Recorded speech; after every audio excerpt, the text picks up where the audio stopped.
Bonjour et bienvenue sur le quiz de la semaine. Une émission proposée par Radio Prédication, animée par Dominique et Martine. Que vous y croyez ou non, vous écoutez Radio Prédication. Oui, vous écoutez Radio Prédication. Bienvenue à tous et merci de nous rejoindre sur le quiz de la semaine. J'espère que vous êtes tous en forme. J'ai l'impression que le son est un petit peu bas. On va le remonter un petit peu, voilà, comme ça. Bonjour Martine. Bonjour tout le monde, bonjour mon cher Marie. Voilà, et puis on souhaite la bienvenue bien sûr à tous les auditeurs qui viennent nous écouter chaque semaine. Oh, vous êtes fidèles, c'est bien. Dieu aime la fidélité, ça c'est une des premières choses, hein. Oui. Plus que beaucoup de choses d'ailleurs. Voilà, alors on abandonne Daniel. Ben oui, c'est comme ça, on abandonne Daniel. Et qui va-t-on retrouver maintenant ? C'est Jean que nous allons voir. Eh oui, Jean, il y a 20... je ne sais plus combien il y a de... Bouge pas, je vais regarder aussi. 21. 21, oui. J'hésitais entre 21 et 22. C'est 21. 21 chapitres, ça va faire quelques semaines, parce que les chapitres sont assez longs quand même, hein, entre 50 à 60 versets par chapitre. Donc, le 21 peut-être un petit peu plus court, je crois, il me semble. On verra bien. Et puis, voilà, côté musique. Alors, côté musique, nous allons aller rendre visite à nos amis de Gezer Webo. Oui, Gezer Webo. Qui ont sorti encore des chansons. Ils en sortent toutes les semaines, plein. Ah oui. Il y a Integrity Music, pour ceux qui suivent Integrity Music, il y a aussi des nouveautés. Donc n'hésitez pas, il y a Red, j'ai oublié son nom, peut-être en promotion, oui voilà. Integrity Music, voilà, c'est donc qui a sorti un album, je vais vous le dire, c'est Matt Redman, voilà, Matt Redman, ça n'a rien à voir. Matt Redman, donc, qui a sorti un nouveau titre et que vous pouvez écouter sur Spotify notamment. Voilà, et vous pouvez précommander son album si vous voulez. Voilà une petite pub gratuite comme ça. Hein, attends, on est comme ça. Vous pouvez écouter, oui, le titre c'est Open Hymn. Je vous parle de ça, c'est pas Matt Redman qu'on va écouter du tout. Non, on va écouter donc Gezer Webo et alors les titres qu'on va écouter normalement, si on a le temps. C'est Give It Away Live, c'était en direct de l'Arena à Greenville, voilà. Et puis, si on a le temps, Look on the Brighter Side, c'était également en direct cette fois-ci du Gezer Studios, voilà, à Alexandrie aux États-Unis, pas Alexandrie en Égypte, hein. Non, attendez. Alors j'en ai mis un troisième sous le coude, mais je pense pas qu'on ait le temps de l'écouter. Surtout que sur le premier chapitre de Jean, il y a quand même pas mal de questions, hein. Oui, il y en a combien ? Oui, j'ai vu qu'il y avait 43 versets. Oui, voilà. Et il y a 17 questions. Oh, on va s'en sortir quand même. Hein. Alors à propos de questions, on va peut-être d'abord aller voir la question de Peu trop de l'Éternel, Martinette. J'allais justement t'en parler, mon cœur. Voilà. Comme quoi on est bien branchés quand même. Bon, alors. On est complémentaires l'un de l'autre. Eh oui, mari et femme sont complémentaires. Eh oui, il n'y en a pas un qui est supérieur à l'autre. Ils sont complémentaires et puis c'est tout. Voilà. Alors, la question de Peu trop de l'Éternel sur Twitter. J'ai vu qu'il est bien d'en mettre plein encore. Vous pouvez encore y répondre d'ailleurs. Hein. Vous allez sur Twitter, vous cherchez Peu trop de l'Éternel et vous verrez, il y a plein de questions à répondre. Nous, on va prendre bien sûr les questions de la semaine dernière, puisque, oui, il nous faut les réponses quand même un petit peu, les réponses des tweetos. Oui. Donc, la question de Peu trop de l'Éternel, attention, c'est pas évident. On va le voir d'ailleurs. Qui donna à Ève son nom ? Est-ce que c'est Adam ? Est-ce que c'est Dieu ? Ou est-ce qu'elle s'est baptisée elle-même ? Tiens, je vais m'appeler Ève. Non, on ne sait pas. Peut-être. Alors, qui donna son nom à Ève ? Est-ce que c'est Adam, Dieu ou elle-même ? Voilà. On verra la tendance des tweetos vers le milieu de l'émission. Et puis la réponse, ça sera bien sûr à la fin de l'émission. Oui, voilà. Sur ce, on va peut-être écouter le premier chapitre de Jean. Oui. Oui. Allez, on y va, c'est tout de suite, c'est maintenant, c'est sur Radio Prédication et on se retrouve bien sûr juste après cette lecture. Attention, c'est la première partie du chapitre 1 parce que je coupe en deux, c'est quand même mieux pour l'émission. Voilà, allez, c'est parti. Jean chapitre 1, première partie. Jean chapitre 1, dans la Bible du Semeur. Première partie. Au commencement était celui qui est la parole de Dieu. Il était avec Dieu, il était lui-même Dieu. Au commencement, il était avec Dieu.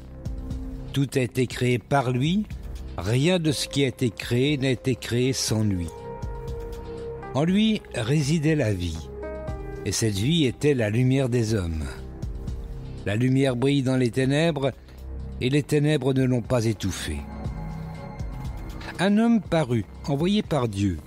Il s'appelait Jean. Il vint pour être un témoin de la lumière, afin que tous les hommes croient par lui. Il n'était pas lui-même la lumière, mais sa mission était d'être le témoin de la lumière. Celle-ci était la véritable lumière, celle qui, en venant dans le monde, éclairait tout être humain. Celui qui est la parole était déjà dans le monde, puisque le monde a été créé par lui, et pourtant le monde ne l'a pas reconnu. Il est venu chez lui, et les siens ne l'ont pas accueilli. Certains, pourtant, l'ont accueilli. Ils ont cru en lui. À tout cela, il a accordé le privilège de devenir enfant de Dieu. Ce n'est pas par une naissance naturelle, ni sous l'impulsion d'un désir, ou encore par la volonté d'un homme qu'ils le sont devenus. Mais c'est de Dieu qu'ils sont nés. Celui qui est la parole est devenu homme, et il a vécu parmi nous. Nous avons contemplé sa gloire, la gloire du Fils unique envoyé par son Père, plénitude de grâce et de vérité. Jean, son témoin, a proclamé publiquement « Voici celui dont je vous ai parlé lorsque j'ai dit « Celui qui vient après moi m'a précédé », car il existait déjà avant moi. Nous avons tous été comblés de ses richesses, il a déversé sur nous une grâce après l'autre. En effet, si la loi nous a été donnée par Moïse, la grâce et la vérité sont venues par Jésus-Christ. Personne n'a jamais vu Dieu. Dieu, le Fils unique qui vit dans l'intimité du Père, nous l'a révélé. Voici le témoignage de Jean lorsque les autorités juives lui envoyèrent de Jérusalem une délégation de prêtres et de lévites pour lui demander « Qui es-tu » Il dit clairement la vérité sans se dérober et leur déclara ouvertement « Je ne suis pas le Messie ». Mais alors, continuèrent-ils, « Qui es-tu donc ? Es-tu Élie ? Je ne le suis pas. Es-tu le prophète ? Non. Mais enfin, insistèrent-ils, « Qui es-tu ? Il faut bien que nous rapportions une réponse à ceux qui nous ont envoyés. Que dis-tu de toi-même ? » Moi, répondit-il, je suis cette voix dont parle le prophète Ésaïe. La voix de quelqu'un qui crie dans le désert, préparez le chemin pour le Seigneur. Les envoyés étaient du parti des pharisiens. Ils continuèrent de l'interroger. Si tu n'es pas le Messie, ni Élie, ni le prophète, pourquoi donc baptises-tu ? Moi, leur répondit Jean, je vous baptise dans l'eau. Mais au milieu de vous se trouve quelqu'un que vous ne connaissez pas. Il vient après moi, mais je ne suis pas digne de dénouer la lanière de ses sandales. Cela se passait à Béthanie, à l'est du Jourdain, là où Jean baptisait. Voilà, c'était l'enregistrement de Jean chapitre 1, donc première partie, il y aura la deuxième qu'on écoutera tout à l'heure, après la première pause musicale. On va peut-être attaquer la première question, Martinette. Oui. Allez. Alors, la première question. Alors, quel homme a été d'abord envoyé par Dieu ? Quel homme a été d'abord envoyé par Dieu ? Est-ce que c'est Jésus, Jean ou Adam ?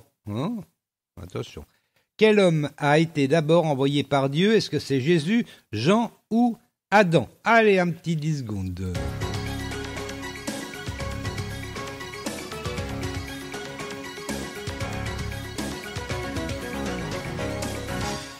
Jean. Tu dirais Jean. Et... Bon, on va voir. Non, je ne dis pas encore si c'est une bonne réponse. Ah ben, c'est comme ça, c'est le suspense. Bah ouais, il en faut un petit peu. Alors, bah ça, je peux quand même vous dire que la réponse se trouve au verset 6. Allez, on y va. Au commencement était celui qui est la parole de Dieu. Il était avec Dieu. Il était lui-même Dieu. Au commencement, il était Dieu. Alors là, je fais une petite pause, parce que c'est vrai que autant c'est clair dans ma tête, autant c'est pas clair à expliquer. Non. Hein, voilà.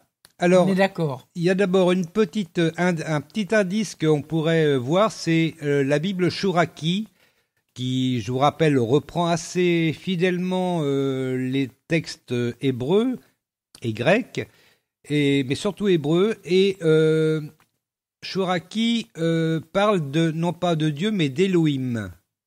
Alors Elohim, qu'est-ce que c'est Elohim? Elohim, c'est Dieu, mais au pluriel. Alors ça ne veut pas dire des dieux, mais ça veut dire Dieu composé de, je dirais pas de plusieurs dieux, mais de plusieurs éléments.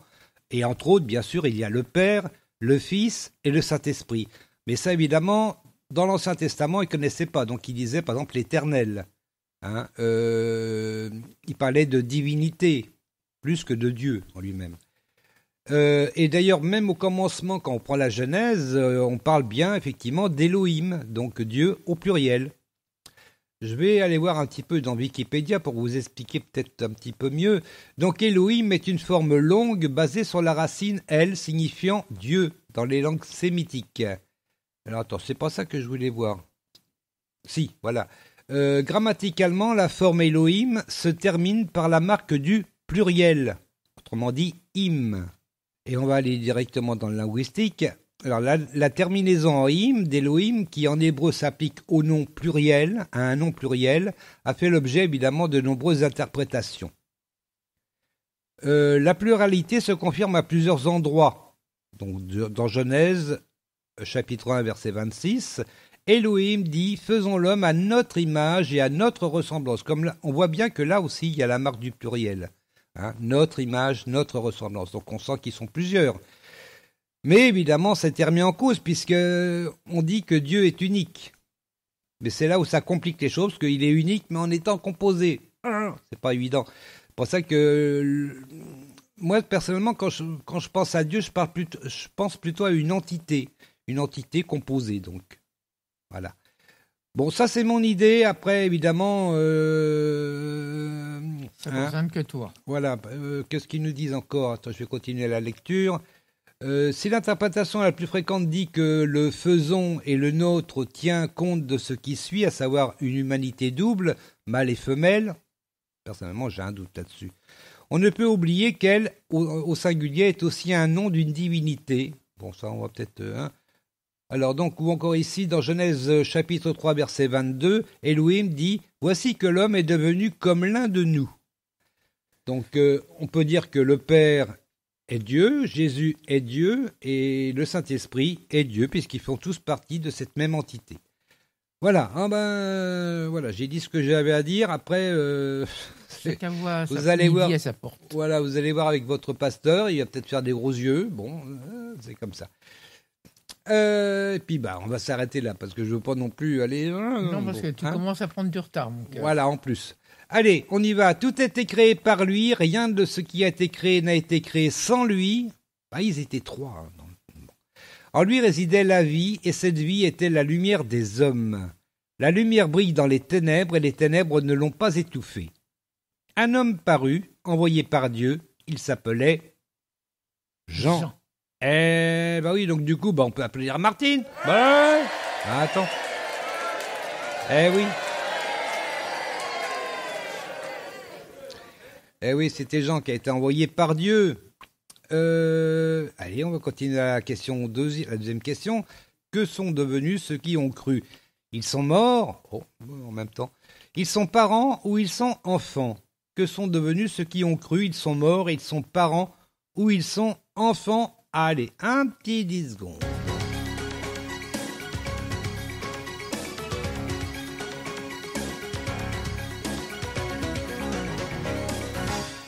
Martine, tu dirais que donc?